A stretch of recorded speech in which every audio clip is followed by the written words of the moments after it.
Hello, everyone. I think we're going to start. Welcome to our Lunch and Learn event entitled A Feeling of Minoritization, English-speaking Quebecers after Bill 96. So my name is Shidli Belkodja. I'm a co-director at QUESCREN with my colleague Brian Lewis, and also a professor at the School of Community and Public Affairs at Concordia University. I will be the moderator today for this event. The presentation today will be in English.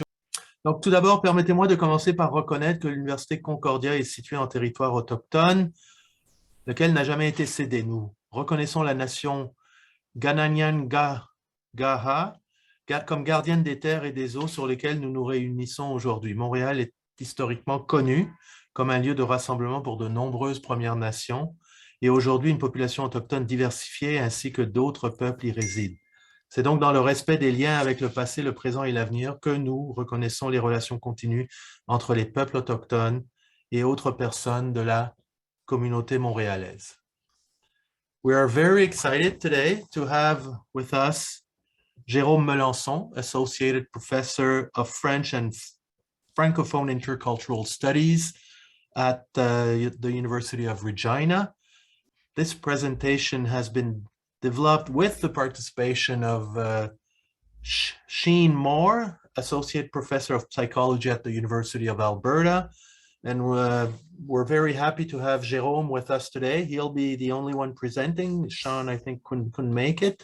But this is work they did together. So there was an article published in a journal last year, I think, called Theorizing, a Feeling of Minoritization, Canadian Francophonie between Political Philosophy and Social Psychology. And we thought at QUESCREN it would be interesting to have Jérôme today to maybe present the other reality. And he actually accepted this invitation, and we will be gladly hearing what Jérôme has to say today. Donc, Jérôme, tu as la parole. Merci, thank you, Shidli. Thank you, everybody, for being here. I'm very grateful to have been invited. It's a great opportunity to get to speak to all of you, also to get to really test out this theory that we're trying to build from a multidisciplinary framework and going beyond francophones outside of Quebec, looking at anglophones in Quebec. I myself grew up just on the south shore of Montreal, as well as in the Outaouais region. I'm speaking to you from what's Treaty 4 territory, which is also unceded, despite being part of a treaty. And this is the traditional territory of the Nehiyawak, or Plains Cree, Nishnapek, or Plains Ojibwe, or Soto, and then Dakota, Lakota, and Nakota nations. They also collectively refer to themselves as Ocheti, Shakalai, Oyate. They've been referred to as the Sioux in the past, as well as the homeland of the Métis. That's something that we hope to also look into, right? The ideas around monetization, but the differences in political feelings that we find in different minority groups, where this feeling of monetization that I'll be speaking about today is not necessarily the feeling that is predominant in all cases or for everyone. We're going to talk about a very specific feeling that will arise in different situations. So my colleague Sean Moore, unfortunately, cannot be here today, but he wishes he could have been. What we'd be talking about today, I'll go over really quickly the framework that we put together in our paper, very quickly, because I don't want to spend too much time on the theory here. But it's inspired by philosophers like Deleuze and Guattari and by Tocqueville as well, although there's quite a bit of tweaking, especially as Tocqueville can be quite straightforwardly racist. And we actually rely on the fact that despite his racism, he's still saying certain things while looking at it in a way that doesn't respect the experience and really the dignity of those he's discussing. We rely quite a bit on research in social psychology as well. So that's a big part of where we draw this framework from. Originally, we had applied this to what had been published around what's been called the Jeudi Noir, or the Black Thursday, when the Ontario government, Doug Ford, had announced that they would stop the project of the Université de Ontario francophone, as well as the official languages ombudsman. And so there was quite a bit of mobilization around that. So we got some documents. What we did here is look at everything that's been published as much as possible anyway around Bill 96. Of course, having all kinds of media interventions, having all kinds of briefs presented to the National Assembly gave us some great resources to look into. So we'll look at the response to Bill 96, not the arguments against it, not the bill itself, but rather the registers that are being used in arguing against it. That's mostly an overview of what I'll be doing here over the next 25 minutes or so. The question, more broadly speaking, is what does it mean to feel minoritized? And also, what does it mean to feel that we belong to a minority? First thing that we can say is maybe that we need to look at what being a minority means. So it's very possible for people to be a part of a majority group and to still feel minoritized. So that's why we have this idea of a feeling. It's tied to perception quite a bit. Minority groups aren't actually defined by numbers. There's so many small groups that exist that aren't necessarily minorities. So what defines a small group as a minority will be something more than just these demographics. What's also important to see is that this approach, the version that we suggest anyway, starts with the idea that there's not these discrete, concrete groups that we can say are minorities and are set as minorities. There's processes through which groups are minoritized by others, right? And groups are majoritized mostly by their own actions, by the institutions that they put in place, and also by the acceptance of that majority position by other groups. But there's this constant, I guess, in intergroup relations, which means that some groups will get to make decisions for others and so be set up as the norm, what it means to be a member of the larger culture or society, for instance. It's also important to know that being minoritized doesn't mean that the group is dominated or oppressed. It does often come with that, but it's not the same thing either. And so all these things, I'm being very much a philosopher here, splitting hairs in terms of the concept that I'm using. But it's important to make these distinctions to make sure that we get a sense of, well, what's the difference between a feeling of injustice, the feeling that comes with being oppressed, of not being able to speak, as opposed to the feeling of being minoritized. Right? So what's at stake really in majority-minority relations is the capacity to act and to establish, to maintain relations of power. So power isn't necessarily just making other people do things, it's also being able to do things together. Right? And so there's not necessarily, again, a notion of domination. Minorities are actually, and majorities are actually attached to social norms. What it means to be, say, Canadian or a Quebecer or a member of the Saskatchewan society, Saskatchewanian, I suppose, really has to do with long-term negotiations between different populations. But the norm, what we see as the normal citizen, the expectation, the way in which we refer to a Quebecer, for instance, that's meant to resemble certain social groups. And there's, of course, conflict around that and the attempt by different groups to enlarge and transform that norm. And as we see right now in Ottawa, in Quebec City, many places, even here in Regina, where it's really puzzling to me, there's a strong reaction to several years of shifting of what the norm is in terms of being a Canadian. Right? And so there are people who are doing things with Canadian flags. It's not all these convoys. It's not an accident that they're using Canadian flags. They're trying to push back as to what it means to be Canadian. So other groups that don't fit the norm, right, that aren't the majority, are seen as diverging from the norm, or deviating from the norm. They can be either just different or deviant. The majority is really a group of people whose choices and capacity to act are protected and carried, right, continued, made possible by the institutions that are the majority institutions. And so that's what forms a dominant and homogeneous system. And it ends up protecting a relatively small number of individuals in the end. So the example I like to give, just to be entirely open about everything, is myself, right? I speak both official languages. I was born in Canada. I'm white. I'm a man. I'm a cisgender. I'm straight. I have every single form of majority within me.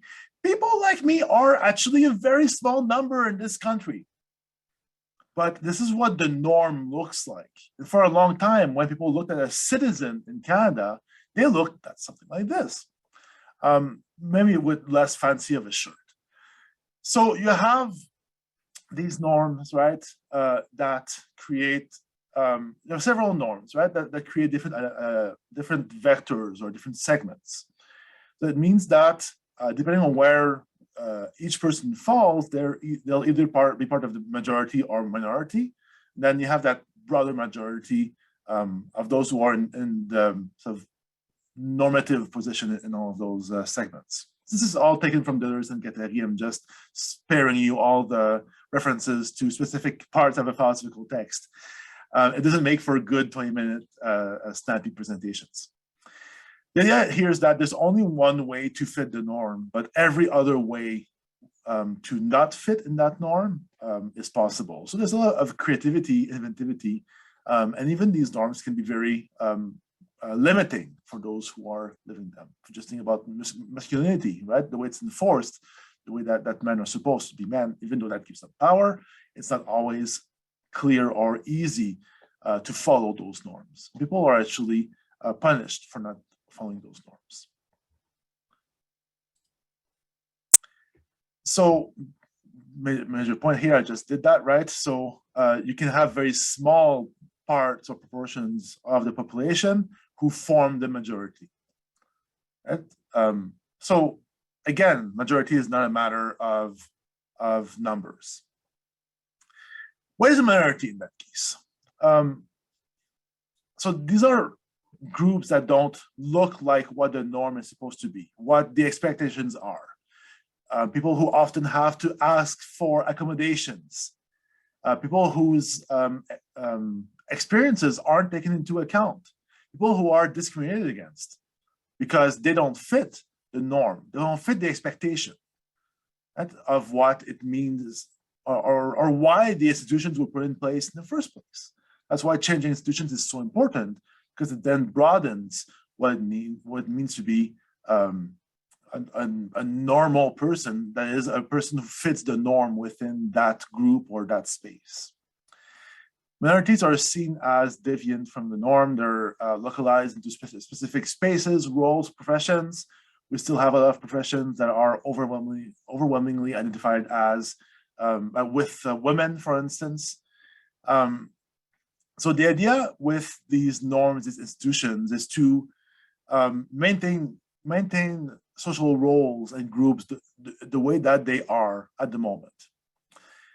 That means that minorities are immobilized so that they can't move into the majority position. There can be accommodations over time. If you look at all the work that's been done on the invention of white supremacy and racism and what it means to be white, you have groups that over time are end up being considered white, even though they weren't originally. If you think about Italians in Canada and the US, for instance. So these things change over time as different groups negotiate questions around power. Of course, not in smoky rooms wearing top hats and twirling the mustaches, but in broader discourse. Right? But generally speaking, there's very little movement possible. And because they are deviant from the norm, there's basically three ways that majorities will deal with minorities. They'll try to integrate them, right? So that they'll try to make room in their institutions so that while they remain minorities, they'll still work within the system. And so there's some give and take there, and there's a lot of making things slightly better all the time. EDI, economy, equity, diversity, inclusion, is a great example of that. We'll try and make things so that there's less discrimination, fewer obstacles, less and less all the time. Another way to deal with this is assimilation.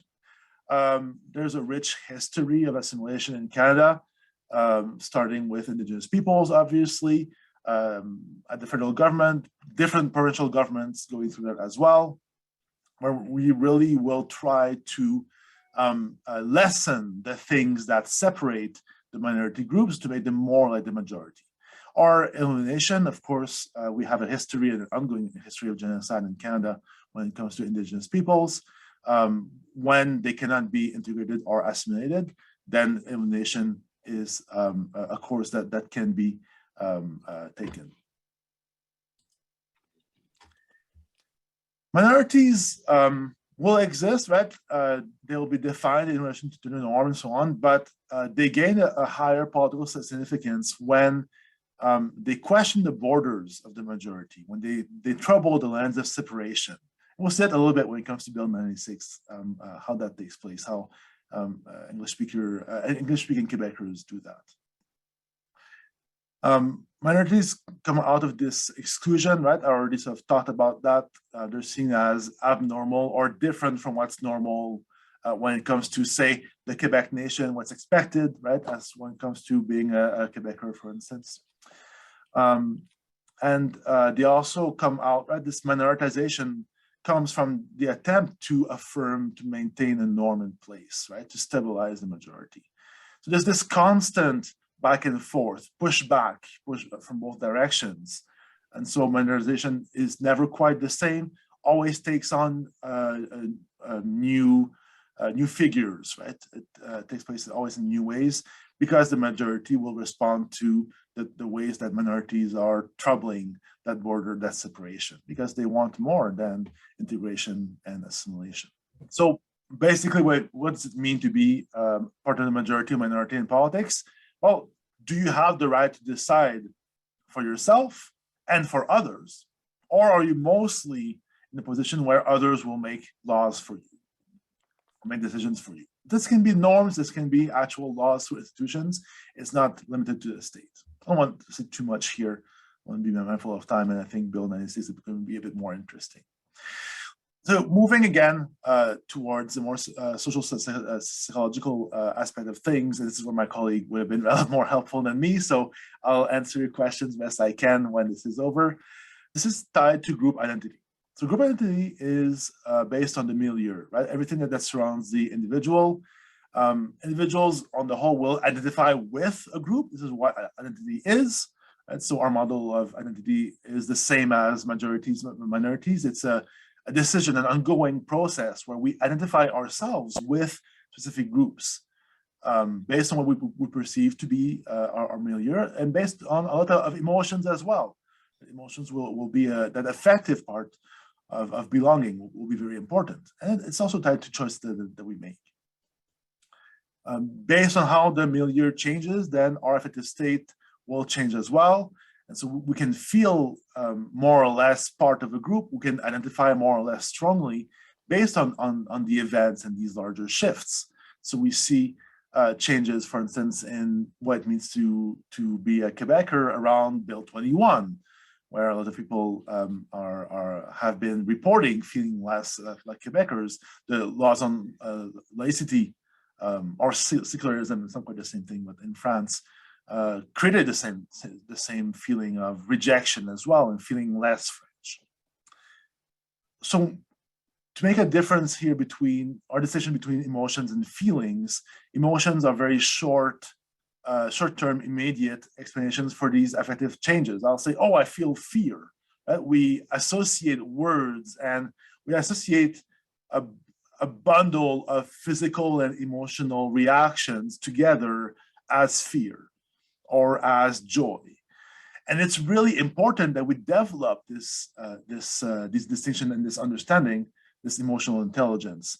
And we don't have it yet, right? As a society, we can go a long ways towards understanding that better. Feelings are different. They're like moods. It's a longer term explanation for these more lasting affective states. So This feeling will help us relate to groups, right? The feeling of minoritization is experiencing a process of being minoritized as opposed to being majoritized. It has to do with feeling whether I'm in my rightful place, if my group is in its rightful place. Should my group be part of the majority or not? Should my group be the basis for a social norm or not? People can be in minority or visible minority positions without feeling minoritized, right? If they don't feel that they should be part of the norm. So this is why these questions are so important. It leads us to, so I'll just skip a bit ahead here, to this table that will give us different feelings, more or less, depending on where we fit here. So if for me, right, or for my group, I feel that all social groups ought to define the norms, right? That there should be this universal citizenship, everybody's the same, and that's met, right? This is the first option here. Then there's a nice feeling, oh yeah, we're all equal, right? This is good, right? I feel equal to others. I feel that others are equal to me. If I feel that my own group is not met here, all groups ought to define the norm, but my group does not actually help define the norm, is not seen as normal, then I'll feel minoritized. And if I feel that other groups are not part of the norm and they should be, then I can feel majoritized. So people call themselves settlers, for instance, or allies often will feel that there's this undue majoritization. They are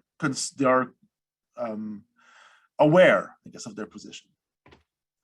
What I want to bring your attention here is this other possibility where a person might feel that their own group only ought to define the norm. That's met. My group is in charge. Great. That's how things should be. Things are proper. We're happy with this. We can then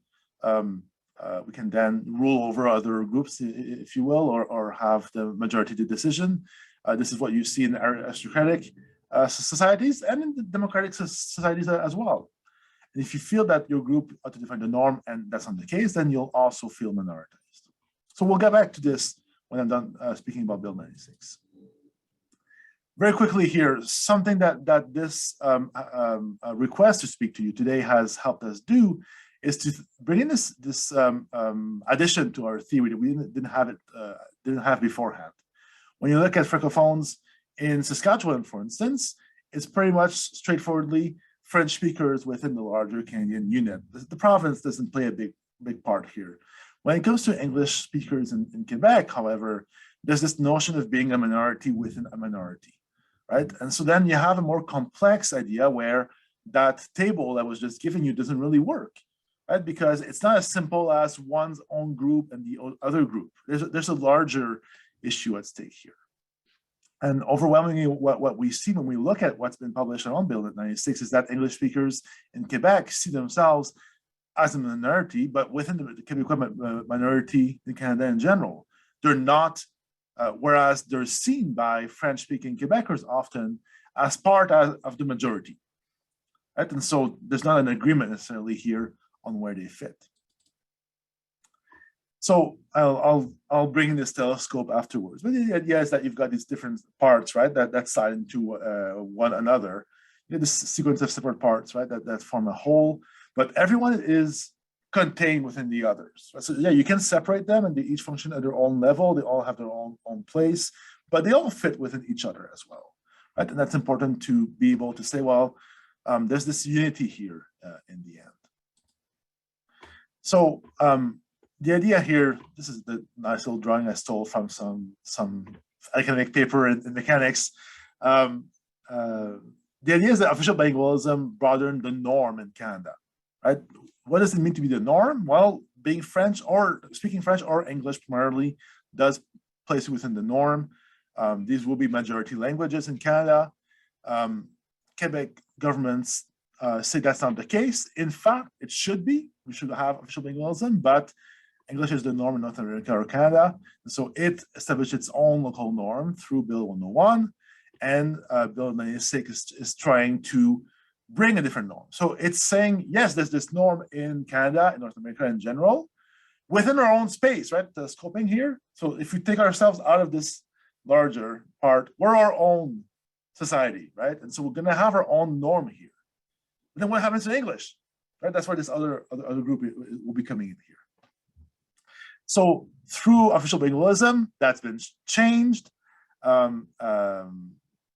not long after Bill 101, and there's support for official language minority communities throughout the country to be able to protect groups where the other languages in the majority. I'm sorry if I go a bit quickly here. I'm afraid I prepared a bit too much for the time that we had, but I have enough time for what I want to go through here. All this will make a lot more sense when we get to this specific case here. I've already pretty much said that. So the initial reactions to the bill, if you look at spring 2021, how do people react to it? The first reaction is more of a conciliatory warning, right? It's kind of veiled. You see this from the Quebec Community Group the network, and its first analysis, the mayor of Westmount, the colleges, bilingual municipalities, even a GoFundMe campaign. What you see overall here is people saying, we're concerned. Right? It's a soft warning, right? It's still trying to be conciliatory, to be nice enough. So we have a fragile social peace. This is what we want to keep. You're threatening this, right? So let's keep going on this peaceful, harmonious approach that we had. And we take to heart, right, the burdens as well as your wishes, right, that will come from this. It's a very sort of calm, not very emotional, slight concern here, right? So this is the emotional register we see at first. Alongside that, there's other reactions, and I'm sure you know the people I'm mentioning here. The sources where we found these this language, different QCGN publications have a much stronger language where the focus is placed on practical implications. So the idea of hurt, limiting, constraint, damage, shattering, landmines, powerless, and association with Bill 21, which is generally seen more negatively in the English language media. So you have this more emotional language around more overtly emotional language around danger, damage, right? Physical attacks, where this is not so much concern, but this very much at that moment, right? Some violence that's being presented. So that stronger language isn't just rhetoric, right? It is also that. It's also trying to impress what's happening. It's also expressing the reaction of many English-speaking Quebecers. When you move up to the fall of 2021, and you look mostly at the briefs that were presented to the National Assembly, there's three. I'm saying here three elements. There's four, in fact. I should have changed that. This idea of a threat to rights that's being put forward. There's a lot, and I won't talk so much about that here, and a lot of talk about risks and burdens. So the language around this continues the idea of concern, fear, feelings of injustice as well. But when you look at the idea of feeling abandoned and rejected from the group, right, that's where you have the reaction of minoritization. This isn't fear anymore. It's not concern, and it's not injustice, right? It's a different line of argument, and it's a different reaction that's being expressed, right? So there's a lot more outrage here, actually, when you look at Francophones, the way they reacted to the Ontario government actions. Here, there's not a lot in terms of outrage. It's a lot more this feeling of minoritization, abandonment, and this idea of fear and injustice. This is not so much of the how dare you. This isn't the approach that's being taken, really. So the examples here around threat, risk, burdens, right? being injustement interpellé or unjustly called out, the idea of an unfair burden, being disenfranchised. There's a lot of people speaking on behalf of the most vulnerable. So that's one of the things that, alongside which you'll find monetarization. So this is a lot of fear, a feeling of injustice. So that's taking place. And that looks a lot like many other social movements, political movements. What's really different here with many other protests or expressions of protest is this feeling of monetarization. And we find that in specific expressions. So the feeling of being blamed for the Anglicization of Quebec society, aside from the fact that numbers don't actually show this happening, right? But the idea that the colleges, for instance, are being blamed for this. So you're saying you're blaming me for something that's taking place, and I'm not actually to blame for it, right? So being singled out, right? Being relegated to the Canadian culture, saying you're not Quebecers, you're Canadians. You're not within Quebec, within Canada. You're just over here within Canada. Right? You're not really a part of Quebec in that way. This reminder that modern Quebec, right? They'll remind the Quebec majority that modern Quebec was formed in part through the English-speaking communities institutions. That's been an integral part of it, as opposed to something that was playing against it. And so this reminder that they are a part of it, that they are a part of Quebec. They remind that they bring a lot of contributions to Quebec's society. They'll say that they're proud to contribute to it. And so this is all ways to signal that, no, in fact, we are a part of this society. We do contribute to it. You should be reminded of this, because clearly you forgot.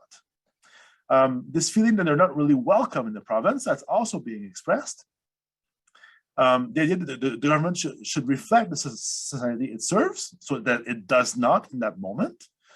That they're left to the side, left aside, pushed aside by the government, or the idea that the whole historic communities angle in defining access to services, right? That has nothing to do with self-identification to one's own community as English speakers, or to the Quebec community. And so all of these ways show this feeling of minoritization.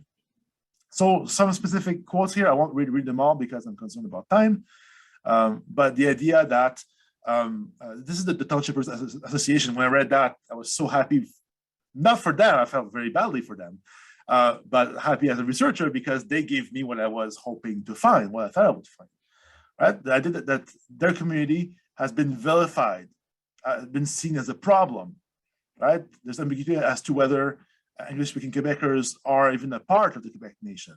Their mother tongue has been criminalized, right? All these things, right? They're feeling minoritized. They're feeling cast aside, separate, abnormal to what it means to be a Quebecer, and that there's things in place to assimilate them, to integrate them forcibly into that larger whole. The Quebec Community Groups Network also give us some good quotations here, right? So they say outright, we are not an extension of the English-speaking majority in Canada. The government this bill sends a message to those who speak other languages than French. No matter your integration to Quebec society or your will to speak French in public space, you're not fully members of Quebec society. So there's this tension between the definition of a supposed historic community and this expulsion from this community from the Quebec nation at the same time. Right? So first they're saying this is only the historical part, not really there now, and it's also being pushed out, right? So that leads me to just say, well, quickly here, English-speaking Quebecers are saying all groups in Quebec ought to define the norm. We are a part of the Quebec, they're one group within Quebec society in general. English-speaking Quebecers, French-speaking Quebecers, all the Quebecers ought to define the norm. Their own group is not met, and so they feel there's a lot of status, lots of respect, lots of rights, right? And so they're feeling minoritized in this way. But what's different here from what we had seen before is that they are a part of the Quebec nation, right? And so because they're being forced out of it, or feel that they're being forced out of it, they're feeling minoritized because of a loss of belonging, a loss or a lack of solidarity from the rest of the population, because they're saying we're all Quebecers here, right? And so we're actually, this norm is not being met because we're being pushed out of the main group that for us, for English Quebecers, they are a part of. There's two different feelings here. And we sort of thought that it would be something like this, but we hadn't really seen it in practice. So this is, for us as theorists, really interesting, but it's also interesting to see that there's two different feelings of monetarization at play here. One that has to do with a loss of status as a minority group, and one that's tied to a loss of belonging to the common group, the common Québécois group. So that's what I just said. So I will just skip ahead to say, we're not going to publish this right away because this bill is not yet passed. And so there will be more. And so we'll wait for more, which doesn't mean that we're happy that we'll get more, quite the contrary. So there's a certain solidarity, of course, as a francophone in a minority situation. I've lived in Quebec with a Canadian, a person who has English as a first language, learned French, and she had to go through quite a bit in Quebec around this monetarization as well. So I have a lot of solidarity for English speakers in Quebec. And so that's part of why this is important. So I do want to keep answering this invitation meaningfully, but also keep understanding what's going to be happening with Bill 96 and see just how much more will be expressed, and hopefully publish something that will be helpful for the community as well. So thank you for your patience here. I know I went a bit over time. We still have a good 15, 20 minutes for discussion. I'll be happy to take your questions and hopefully speak a bit more slowly. Merci. Thank you, Jérôme, for this presentation. So if I go in the chat, I can read the first one, Jérôme, if you want. Is it possible for symmetrical federalism to survive the passage of Bill 96 and an amended Official Language Act of Canada? Oh, thanks, Brian, for that question. When we went through all the news feeds, right, everything we could find, we had to force ourselves to leave all the renewal of the Official Languages Act because there's a whole other part of this too in relation to the federal government. And so I can anticipate Melanie's question as well, telescoping. You've got the English-speaking Quebecers, you've got the Quebec government, and then their laws, and you've got the Official Languages Act that also works with all this, right? So where do you fit in all this, right? That's where the telescoping can also fit in all this. We don't really have symmetrical federalism. It looks like we're not even going to have symmetrical official languages, right? The federal government seems really to be moving away from that. And so Bill 96 is really not helping. It might actually help that, in fact. Bill 96 might lead the federal government to take a different approach to the situation of English speakers in Quebec than it currently is. I think there's been a lot of very successful lobbying on the part of the SCFF on behalf of Francophone and Canadian communities that's led to different measures being taken for French and for English if Bill 96 goes through the way it does now, and there's significant effects as those that are being suggested by all these different analyses. The federal government might have to rethink that asymmetrical approach when it comes to official languages. However, no provinces put forward the kind of laws and norms, even, right? Social norms that Quebec does when it comes to languages. And so it becomes really difficult to deal with all provinces in the same way when it comes to official languages. So I think I know I only answered part of this. This is a very large question. I'll be happy to get back to the idea of federalism later on if you want. because it does take us a bit away from what I'm talking about here. I'll be able to talk about it as well if you want. Mhm. Great. Maybe another question from Richard Boris. Sorry for the first one. It was Brian Rock. How does your analysis relate to decision of Quebec Anglophones and Allophones to leave Quebec for the rest of Canada after Bill, and it was reference to the 2021 census results?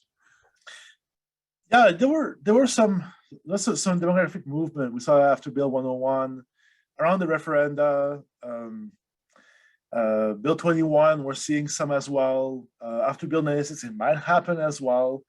In many of the briefs and media interventions that we saw, English-speaking Quebecers do say, I mean, we're Quebecers, right? Not many people did leave after Bill 101. Many people came back, and our communities are back now, but we're still rebuilding, right? After all that, and this is certainly going to hinder that. I think Bill 96 is less likely to have the kind of effects that Bill 21 could have, because from one day to the next, individual behaviors won't change quite as much, and I think the issue might not be as I don't want to go to that direction too much. I'll just take a different approach. Because we could talk about racism, right? Not being an issue here, right? This is different. Bill 21 has the racism issue. This is something else. The more English-speaking Quebecers leave Quebec for very understandable reasons, not very far from the reasons why I left Quebec, the job held, of course, will mean that there'll be less resistance, of course, to these kinds of laws, right? And as I mentioned before, elimination, right? To eliminate the population is one of the options. And you don't have to use genocide for that. You can also expel them or, count on them being able to be mobile and go somewhere else, right? And that can be part of what is going on as well here. That's also a minority response, right? When threatened by norms and institutions that don't allow for sufficient amount of self-governance as part of the whole, right? Shared rule in this case, or self-rule, populations will move, right? And so the more people move, the more these things will be accepted because the minority will be even smaller. So there's a lot of dynamics here in both directions that might reinforce. I see more and more questions. So maybe if I can take two, that expression telescoping, can you elaborate more on telescoping, and making reference also from another question, telescoping is not a term I am familiar with as it relates to minority rights. How does it fit with the term I am more familiar, intersectionality, which allows me, for example, to be a racialized bilingual Quebecer? In our original paper in French, we actually engaged with Kimberly Crenshaw directly. That's something that I really want to keep on looking at more closely. So in properly defining telescoping, we have to acknowledge that there's a limit to it, that there's sort of different telescopings, right? And so people will find themselves in these different groups. We can't talk about telescoping without talking about intersectionality. And so I've put that between brackets here, because it's part of what's been going on as well. There's expressions of concern, fear, and monetarization, and other things as well when it comes to English-speaking Indigenous communities and nations. Same when it comes to immigrant women's groups, for instance, and the organizations that serve them. That's where intersectionality really comes in, because they're doubly affected by this specific bill, on top of Bill 21, right? So there's all these different. So the idea with telescoping is that it's a matter of majorities and minorities, whereas intersectionality is more a matter of different vectors of power, right? So these will intersect. So people will find themselves at different places in these telescopes, right? These different telescopes, I guess. So that's why it's not a perfect one, just like intersectionality is not a perfect one either. We have to remember that people are at the intersection of different vectors of power, and that nobody is intersectional, right? We tend to see it in that way. So everybody's telescoped, I guess, in a similar way. So I know we have to make that more precise, that interaction. But here's the idea of the minority within the minority, as opposed to the more the larger field where intersectionality takes place, right? So these are, I guess, the vertical image added to the horizontal image. Okay. We have a few minutes left, but maybe the next question from Andrew: how can a minority work with the majority or without to ameliorate tensions? So that's a great question. I think there's two ways to look at that question. So I won't answer it. This is what I would say. I'm not going to answer that question, but I'll say something in response to it. Sometimes tensions are good. Sometimes conflict is good. Sometimes conflict is inevitable. And so being in a harmonious situation for a minority group is not always a good thing if it means accepting certain things, right? So that's the first part, right? That's resisting and maintaining and even aggravating the tension might be a very good thing, in fact, if it means that in the long run, rights will be respected. The other side of this is, well, we can't live like that all the time. Right? We do want to get along, right? So how can minorities convince the majorities to expand the majority, basically? And this is where the feeling of monetarization and expressing it is so important. As you see in those quotations I gave you, these expressions of a feeling of monetarization, you have English-speaking Quebecers saying, no, we're a part. Remember, we're a part of the same thing. We're not separate. So they're trying to change, those interventions are trying to change the way that the Quebec government, the French-speaking Quebecers, see themselves, not defined so much by language, but by a larger project, or by two languages, for instance. So that's a great strategy, because this is what it's all about. It's about who sets the norm, who is seen as the normal citizen of Quebec. Qui est le Québécois? And I'm saying le on purpose, right? So if that can be changed, then a lot of the rest will just be easier. So continuing in that direction and pressing in that direction, listening to that feeling. Remember, emotions, feelings are there as indications of good things we might want to pursue, bad things we might want to avoid. So listening to our political emotions is really important. In this case, they signal something really important. I see Lorraine. Do you think a factor in the feeling of minimization beyond Bill 96 may be the official history program in high school? Can you react to this?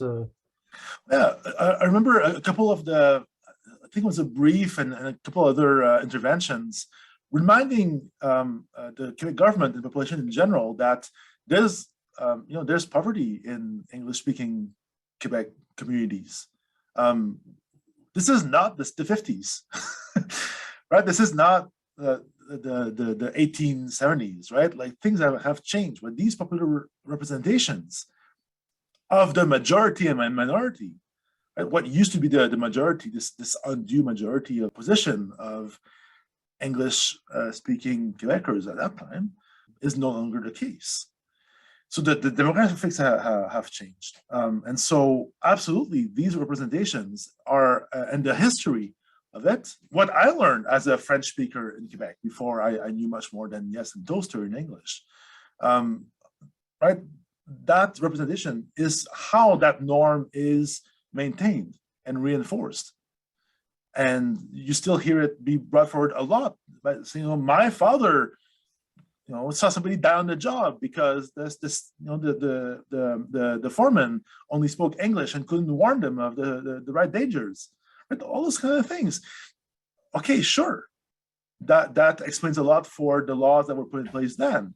But that's part of keeping the norm as it is now.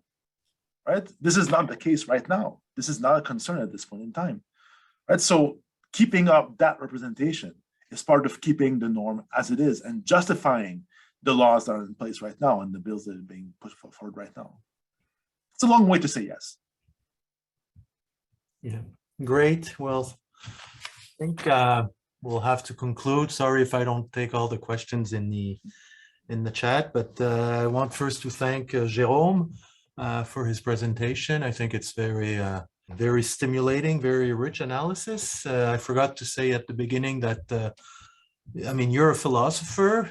From the way you approach this is from a discipline that maybe we sometimes tend to forget, and to bring Deleuze, Guattari, Tocqueville, social psychology also with the work you're doing with Sean Moore. I mean, it gives a very interesting analysis of what is the feeling of minorization. So when you mention that position of the minority troubling or pushing the line, this is a very dynamic, very creative also, and I think it's an interesting element that, I mean, Deleuze and Guattari really digged a lot in this in many ways, but I think it was quite interesting to read your paper and to see how you're now trying to flip it in a way that we can look also at what is the situation in Quebec. So thank you for attending the event. In closing, I just would like to acknowledge again that this event was made possible through the financial support of le Secretariat aux relations avec les Québécois d'expression anglaise. And QUESCREN also receives funding from the Department of Canadian Heritage and the Canadian Institute for Research on Linguistic Minorities and Concordia University. Donc, merci beaucoup, and enjoy the rest of your day.